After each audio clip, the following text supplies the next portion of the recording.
How are you guys? Good to be here. My name is Chris Kretzu. I'm the campus pastor here at South Hills Costa Mesa. Thanks for hanging out with us today. Thanks for joining us online as well. You guys may notice some different artwork in the room today. We had a prayer experience this past week. That was a really incredible experience. A lot of people were able to come out, and there was a ton of positive feedback. And so we tried to figure out how can we just make sure we leave these up for other people to experience too. So it's a little bit of a different vibe because we had this amazing music and all these great lights and all this kind of stuff. But I would love for you guys to take some time after service.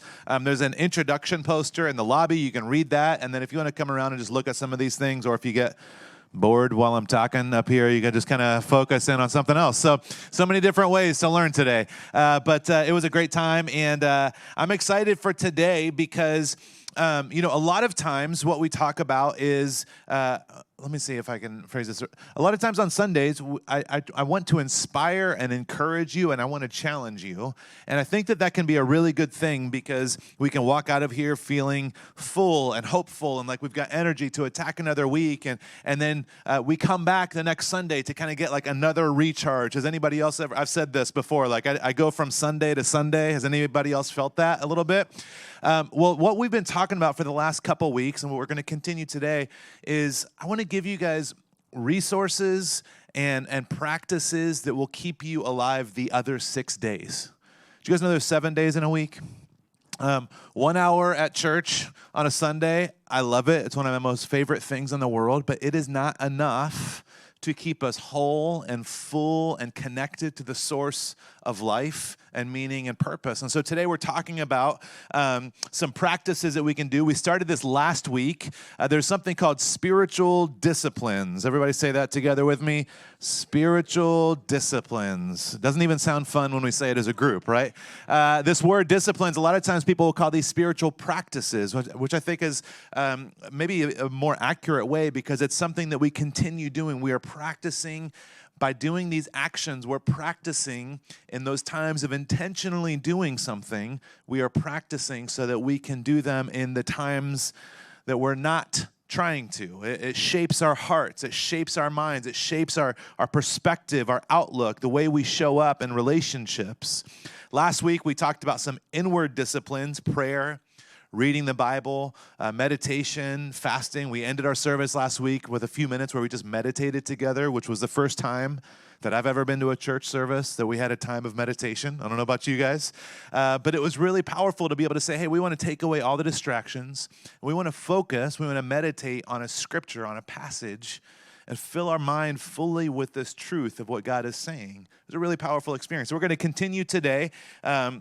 Last week was inward disciplines, and this week we are looking at outward disciplines. And we read this verse, 1 Timothy chapter 4. Paul wrote this to a young leader named Timothy. He said, physical training is good, but training for godliness is much better. It promises benefits in this life and the life to come. And all throughout Scripture, we see this kind of repeating idea that there is a similarity in the effort that we put into physical training, to running a race, to this practice. There's a similarity in the way we do things for our physical health as we do for our spiritual health. And I think that we could probably spend just an hour drawing all the correlations between these two things, the similarities. Well, I showed up, but I don't feel any different today. I showed up the one time. I don't feel quite different yet. I'm not exactly who I want to be yet. Yeah, we got to continue practicing. This is true of our physical lives and our spiritual lives. I don't really want to do this today. It's true of our physical lives and our spiritual lives. There's all of these correlations. And so we want to remind ourselves and we want to focus in on what are some of the practices, the routines, the disciplines that I can put into place in my life that as I follow these things, it'll cultivate health, wholeness, purpose. I'll see change in my life and the ways that I long to see change. And so there's this aspect of training and preparing. But at the same time, while we are training and while we are preparing, it's nice to know and be reminded of what is it that I'm preparing for? What is it that I'm training for? Why am I doing all of this work? What is it, all of this effort? What's it leading me towards? I don't believe that it's just making us holy people that can live in robes alone in a monastery. I think that it's causing us to be shaped and transformed for something specific. Ultimately, I believe that it's shaping us to love God with all of our heart, mind, soul, and strength, and to love our neighbor as ourselves.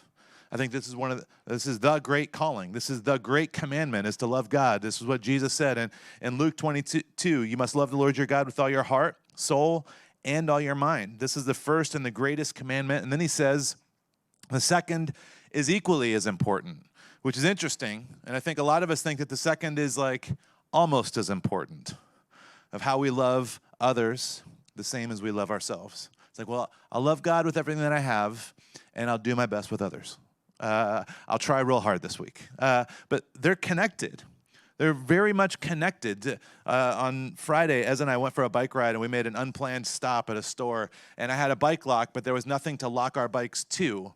So I just locked them together in the hopes that somebody wouldn't be able to take one of them, or I guess maybe they could take both if they were very agile. But there's a sense of, they were like locked together, and I think that there's some similarities here for us. We start to realize the way that I love God is proven and visible by the way that I love others. And the way that I love others communicates something about the way that I love God. There's a connection here. So these practices that are transforming our hearts and training us to be whole and different and healthier than we are currently, they have a purpose. They have a meaning. It's to love God, to love others, and to love ourselves.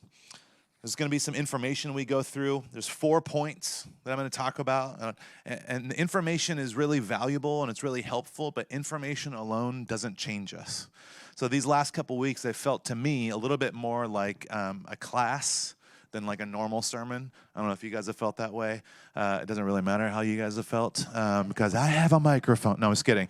But I want to encourage you guys because this is something that I want you to be encouraged, and I think you will be, but this is really something for you to actually do or use this week. So you can take notes on pen and paper. You can take pictures of the screen is what some people like to do. There's a lot of different ways to take some of this information.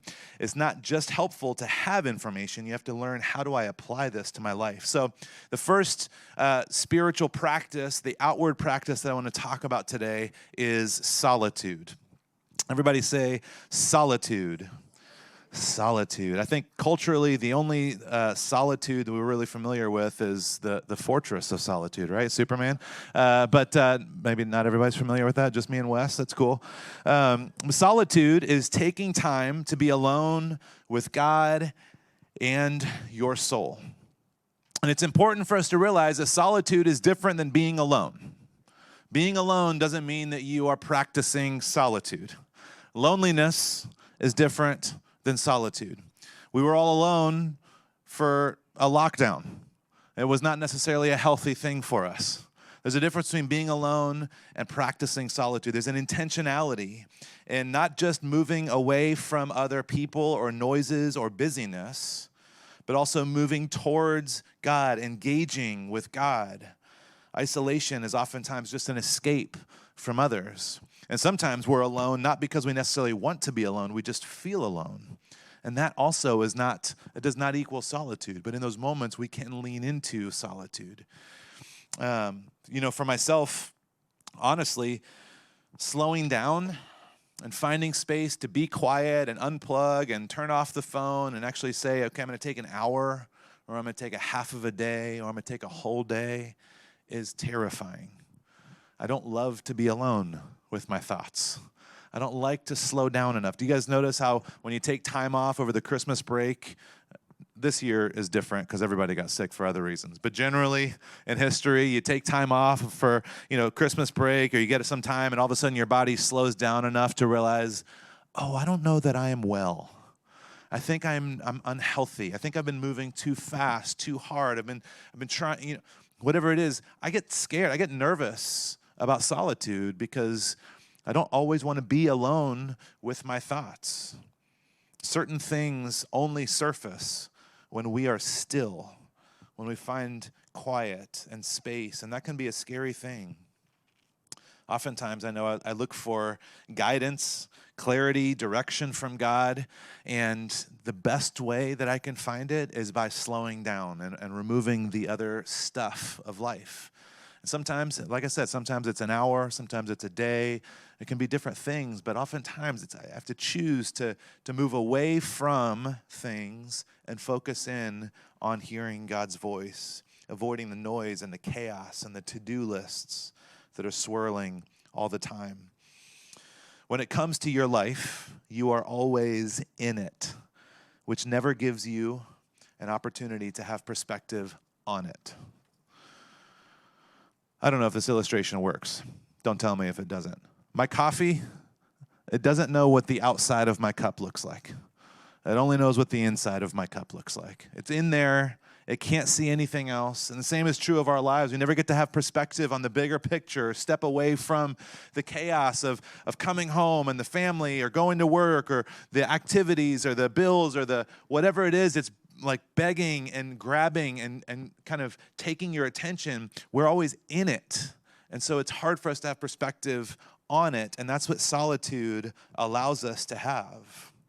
Solitude gives us the ability to listen to God's voice differently.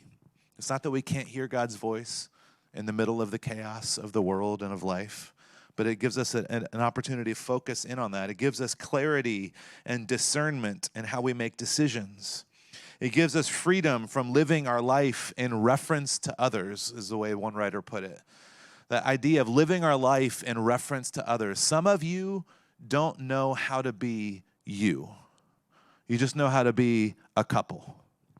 You just know how to be a mom with a son or a dad with a daughter, or you just know how to be a manager of a team.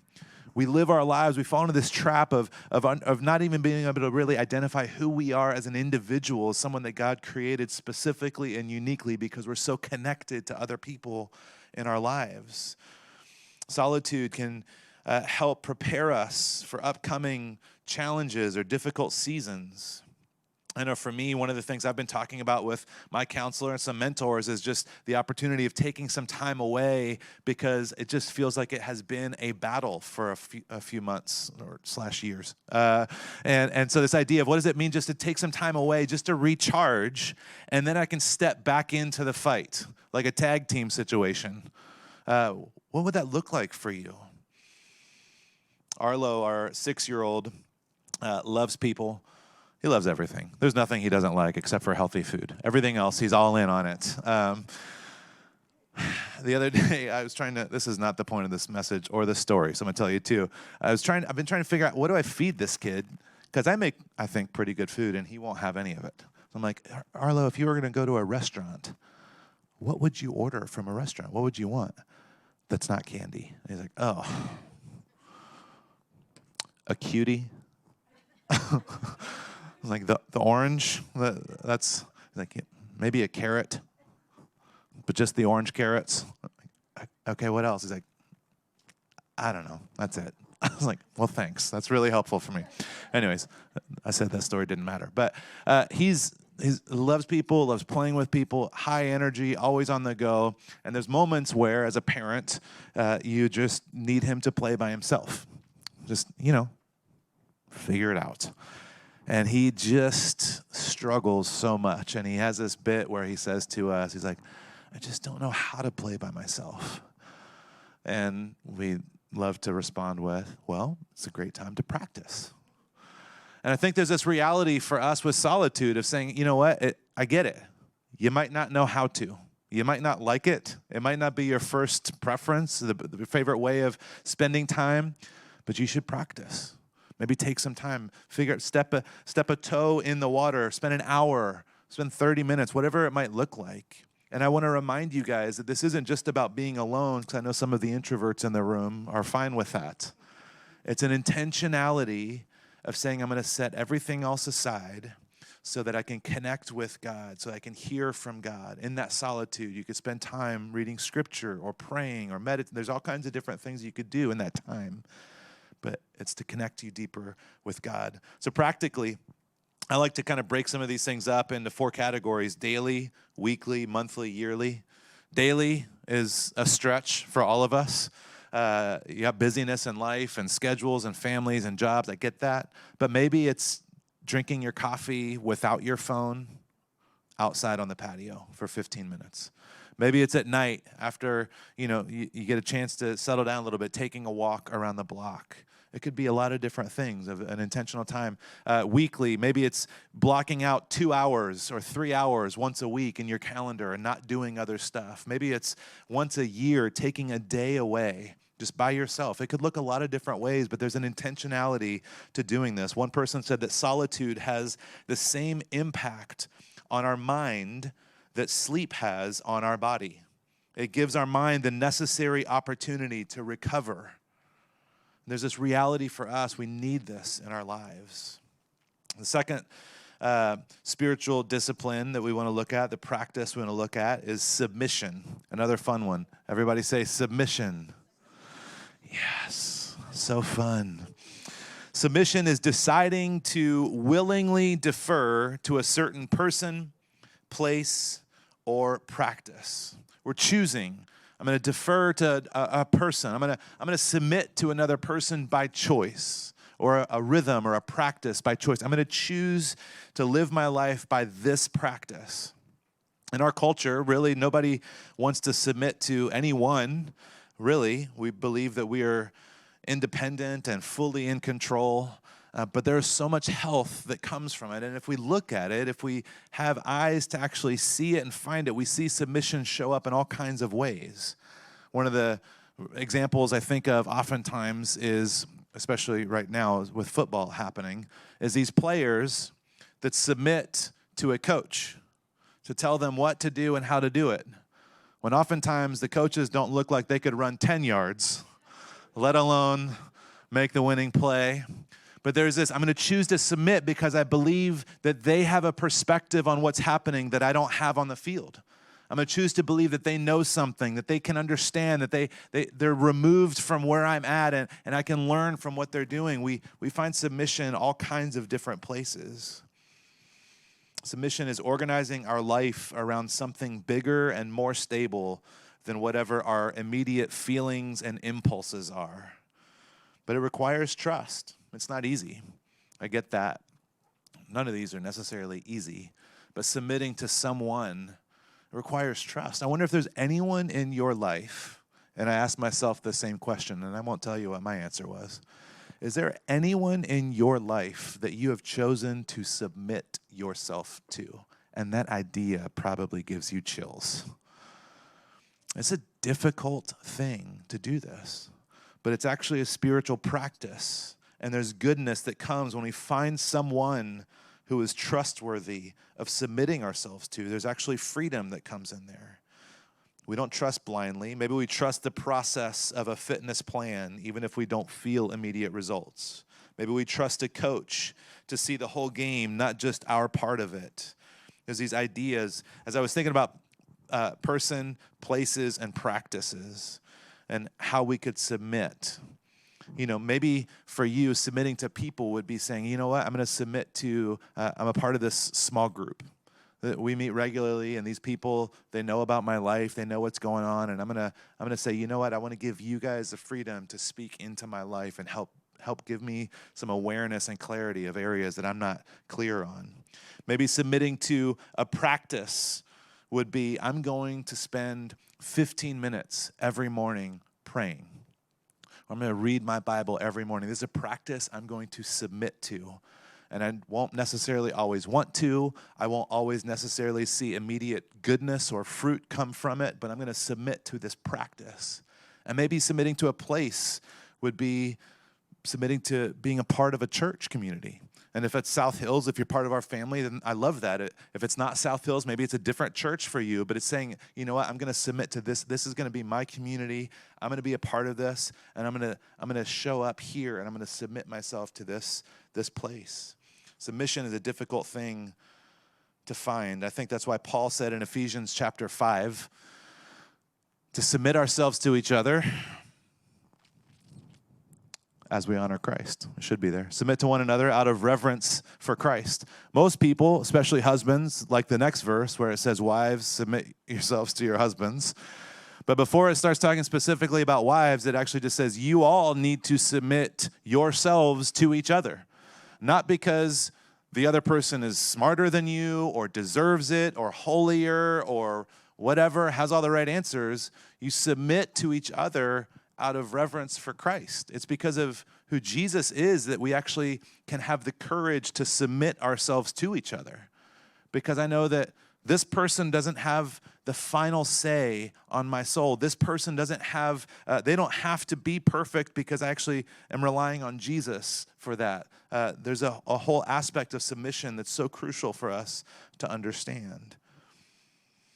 Some of us have trouble submitting, just really, frankly, because life is crazy. Life is busy. We don't have enough time or resources or energy after everything else that's going on in our lives, which will lead us into the third practice, which is simplicity. Everybody say simplicity. It sounds so much better than the first two. Solitude, submission, simplicity. It's like Marie Kondo. It's very popular. And it is. It's a great idea, but I think most people that choose to do this, I think that they kind of pick and choose how and where they want to simplify their life. It's like very much, okay, I'm gonna be in charge of how much this impacts me. Whereas this practice of simplicity is really much more overarching. It's refusing to believe that more is always the way to happiness. It's not just money or stuff. It could be relationships. A lot of us are just like addicted to people. Maybe it's success. I mean, it could show up in so many different ways. And simplicity says, I'm not going to believe that more is always the pathway to happiness. I'm going to right-size my expectations. I'm going to recategorize the things that I call needs. I'm going to make sure that I recognize they're actually just wants. And it's okay to want things. It's not a bad thing to want things. But let's not call it a need if it really is just it's a want, it's a desire. I think for a lot of us, our anthem, our slogan is more, better, bigger. And this is kind of what we're pursuing in a lot of different ways. Simplicity is determining how we can get more joy from less stuff. It's actually being able to find wholeness and fullness of joy. And Paul wrote this in Philippians. He says, I'm not saying this because I'm in need, for I have learned to be content whatever the circumstances. I know what it is to be in need, and I know what it is to have plenty. I've learned the secret of being content in any and every situation, whether well-fed or hungry, whether living in plenty or in want. I can do all of this through him who gives me strength. In other words, my paraphrase here is that God is so strong and so capable that he can even help you live with less and be filled with joy in the midst of it. It's hard to believe that I could really find fullness of joy with less. That's not really the way that we're taught or way that we choose to believe. When we choose to live with less, we really can experience fullness of joy. And then we recognize that we're not just living with less to that end, but it's so that we can be open-handed and generous with what we have. Thomas Merton, author, theologian, he said this. He said, without courage, we can never attain simplicity. Cowardice keeps us double-minded. I didn't have time to put that on a slide, so I'm going to read it again. Without courage, we can never attain true simplicity. Cowardice keeps us double-minded. It takes courage to believe that you can have fullness of joy with less stuff. It takes courage to believe that. And when we don't have courage, we have cowardice. And so we want to believe we can live with less and have just as much joy or maybe even more joy, but I'm just not totally convinced. So I'll reorganize my sock drawer, but don't touch anything else.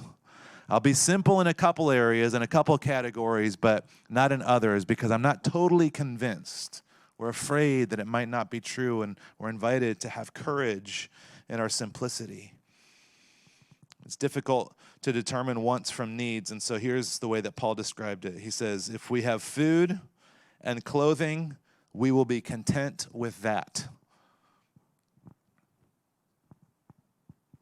I'd like a couple more things on the list, personally, or maybe clarification on what kind of food we're talking about or where the clothes are from. He's essentially saying if you have clothes to wear, if you're not starving, if you're not sleeping on the street, then you have what you need. And the implication is that if you can experience contentment with what you have, with it being even just a little, then you actually are able to be generous, even if you don't have as much as Bill Gates or whoever the other person is, or the other mom at school, or the neighbor down the street, or whatever it is. You might not have as much, but because you have contentment with a little, you actually are able to be maybe even, dare I say, more generous than someone who has everything. Paul is telling us to practice giving away the excess that we have. We have a house, and we have a car, and some of us have a house for our car called a garage. We have clothes, and we pack out our closets. And I say we because it's me too. And I only wear a handful of those things. But my closet is so full. It's amazing that bar doesn't break in my closet. It's like, why do I need all of this? I come up with so many reasons for it. We can choose to live a different way and practice simplicity and generosity. One of the things that my wife and I, in different seasons, we've handled this different ways. Sometimes we've been really good at it, and sometimes we've been really terrible at it. But there was a season for about 2 or 3 years where every time we went to the grocery store, we had agreed that we would, as much money as we spent on groceries for ourselves, we would donate to a local food bank. And all of a sudden, we couldn't get everything that we wanted at the grocery store. But we could get everything we needed at the grocery store. Instead of getting Fruit Loops, I got Fruit O's. It's very discouraging. You can make some adjustments and recognize, man, I still have everything that I need, and I've got plenty to share. There was a season, it's clearly not right now, but when I would get a new shirt, I would donate an old shirt. It was just one for one. I don't need to keep collecting shirts. It doesn't need to work that way. There's all kinds of ways that we can practice this idea of simplicity and build an awareness of the joy that we can have. The mindset of simplicity is these 3 kind of statements. Everything I have is all God's anyways. We believe that everything we have, not just the money and the stuff, but also who we are, the passion, the skills. God has given us all of this. We're called to steward these things. Everything I have is all God's anyways. Everything I have is actually more than enough for joy, which is the one that maybe make us the most frustrated statement there. And then everything I have isn't just for me. What you have is actually enough for you to have joy. I know you don't want to hear it.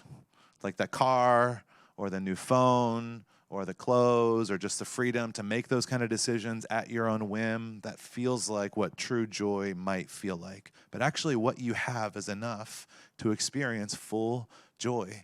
And everything you have isn't just for you. I heard one pastor said, he calls it the consumption assumption. It's the belief that if it's in my hand, then it must be for me to eat. And this reality that all of the stuff that we hold, whether it's in your bank account or your hand or your closet or your home or whatever it is, there's this assumption, well, it's mine, then it must be for me. I earned it. I worked for it. It's all mine. But the reality is that God is calling us to live a life of generosity and caring for others. Practicing simplicity reminds us of this, and it can push anxiety out of our hearts as well. The last one I want to look at is service. Everybody say service. Solitude. Yep. Submission. Simplicity. And service. Service is leveraging your time and energy and effort to benefit others. And I think a lot of times, especially in our culture and what we see around, and we probably fall into this trap from time to time, is we like to serve when it's like a good photo op. You know, want to make sure that there's a picture I can post on social media about this good work that I'm doing. Get a little credibility, a little credit for it. We like to serve when other people would categorize it as a big deal. We like to serve when we're celebrated. We like to serve people that we think are worthy of serving. Like, yeah, their need is legitimate. I don't really know any details, but I don't think that they legitimately need help. They're probably just trying to get my money. We like to serve when it's something that we enjoy doing, and only when it's something that we enjoy doing. We like to serve when we are in the mood for it, and those times when we have extra time in our schedules. You guys know what that's like, right? The extra time in your schedules. We like to serve when it's something that we want to do. We fall into this trap a lot of times of yeah, I will serve when it fits this criteria, but there's this practice of serving that we are called to live out. And this is the way that Jesus modeled his life. The Son of Man came not to serve, or not to be served, but to serve. This is who we're called to be, this lifestyle of serving, of using our time and our energy and our effort to benefit others. And one of the primary reasons why it's so crucial for us to serve is because of the way that it changes our hearts. It helps us experience wholeness and fullness and shifts our perspective to accurately recognize what matters when we start to serve. It does so many different aspects in our hearts and our minds and our relationships. And I think for a lot of us, we find ourselves, especially as you get older, as you accumulate more stuff or more money or more power or position or whatever it might be, you don't have to serve as much. And I think that the less you have to serve, the more you probably should serve, the more beneficial it is for you to serve. Even for, in my role, I'm a pastor, FYI. I do this full time, so I'm a professional pastor. So I spend my time serving people in a lot of ways. But it's also my job. This is what I do. So how, I provide for my family through this. So is it still serving? And I wrestle with this, and so I say, well, you know what? I'm going to keep serving. I'm going to find other ways. And there are organizations and opportunities where I show up and I serve outside of any requirements for this. I'm not saying this to toot my own horn, because if I can be honest with you guys, I usually lie a lot in my sermons. But let me just be honest with you for a minute. Just kidding. I don't want to.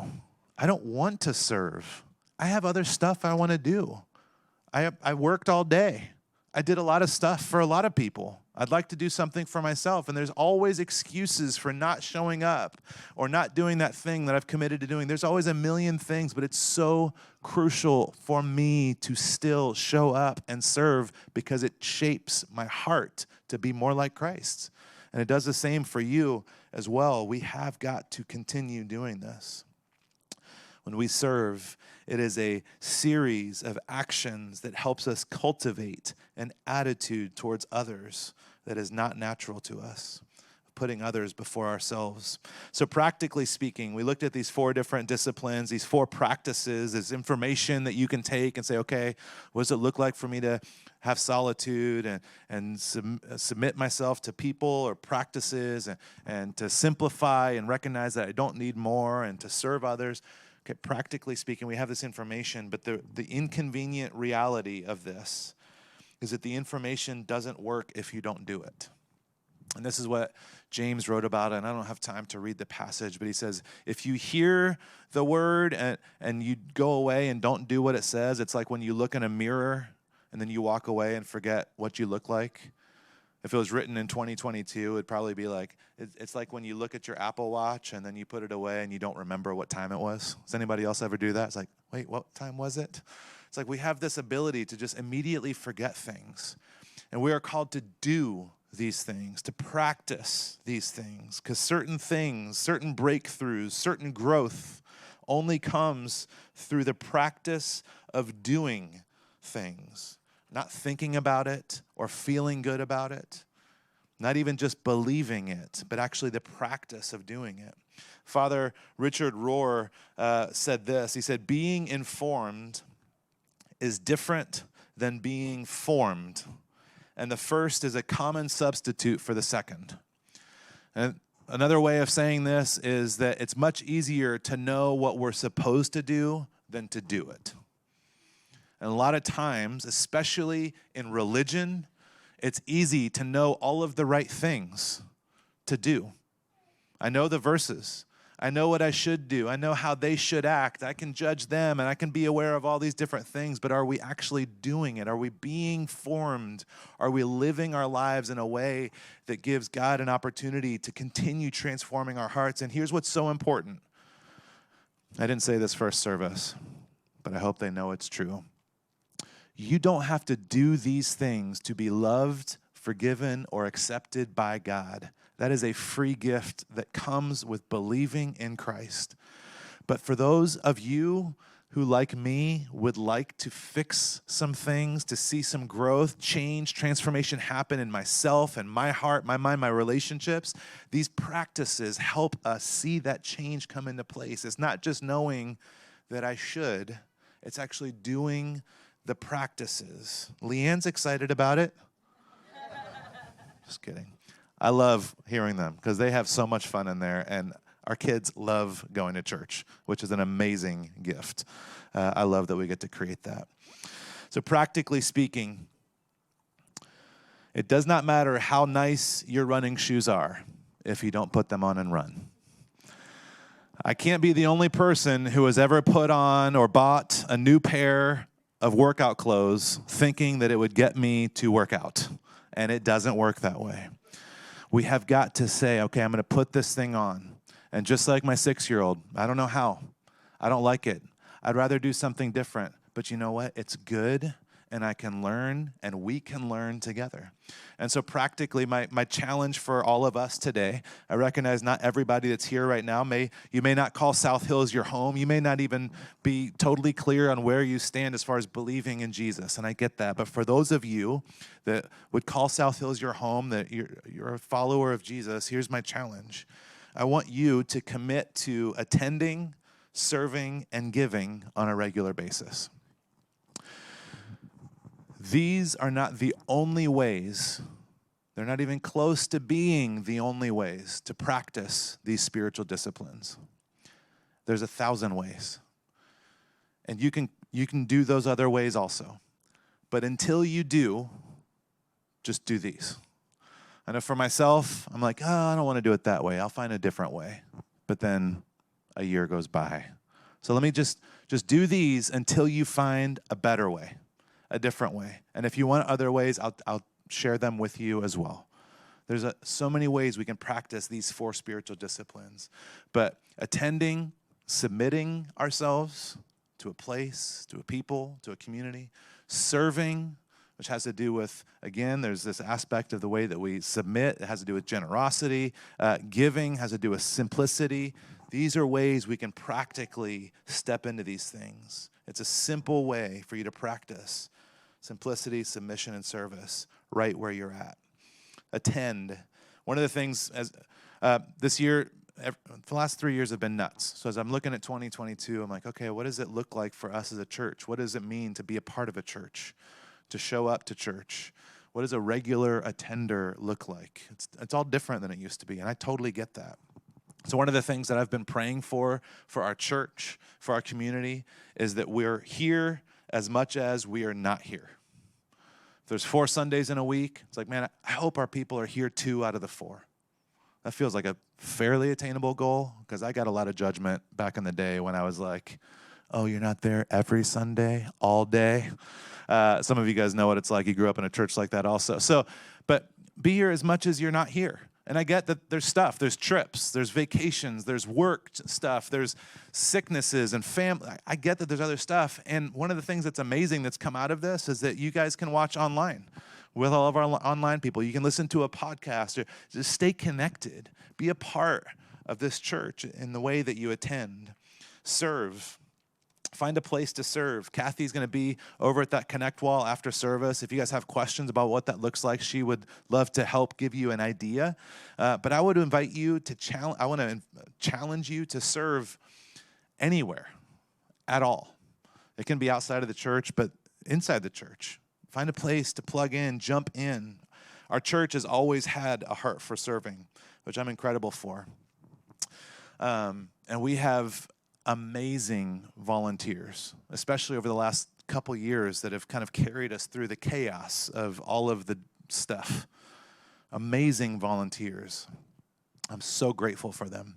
We're coming up on our 5th birthday in February. We're going to be 5 years old, full toddler. And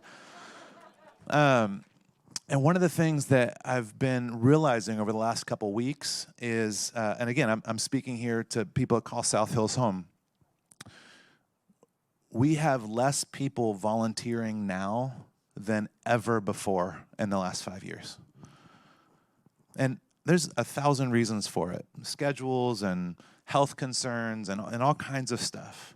But I think that sometimes, and I don't know who needs to hear this, but signing up to serve doesn't mean you have to serve every week. I think sometimes we don't sign up to serve because we don't want to serve 4 times in a month.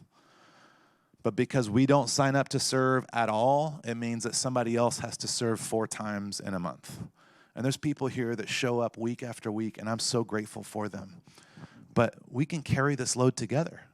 We can submit ourselves to being a part of this family, of this house. I'm so grateful for the people that volunteer, and I would love for you to find a way once a month, twice a month, once every 6 weeks. There's people that volunteer online. We've got people that volunteer that live in other states because it's 2020. I don't know if you guys know about the internet. It's a powerful thing. There's people that show up during the week to help with stuff. There's a lot of ways to serve. So attend, serve, and then the last one is give.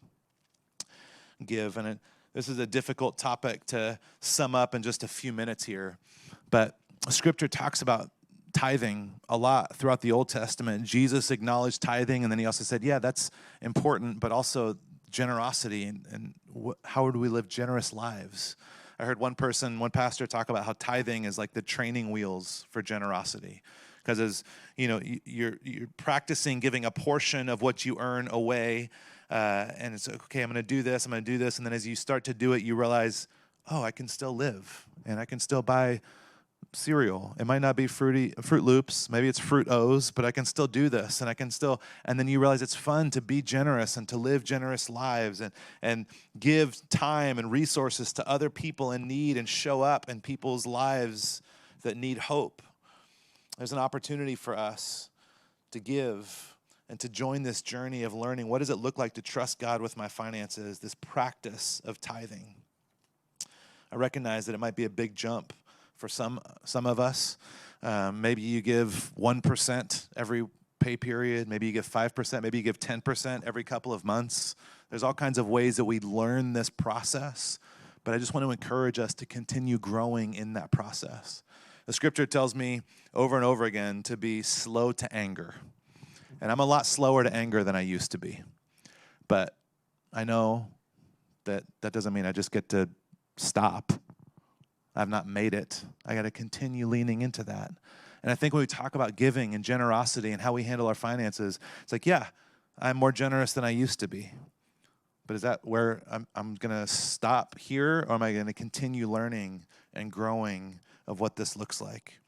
So attend, serve, give, and I think it's a crucial thing for us to remember that the practice of doing these things, there's a purpose. The purpose is to love God with all of our heart, soul, mind, and strength, and to love our neighbor as ourselves. It's the way we show up, experience wholeness with others, experience that sense of rightness that we long for in our relationships with others and also in our relationship with our Heavenly Father. Let's pray together.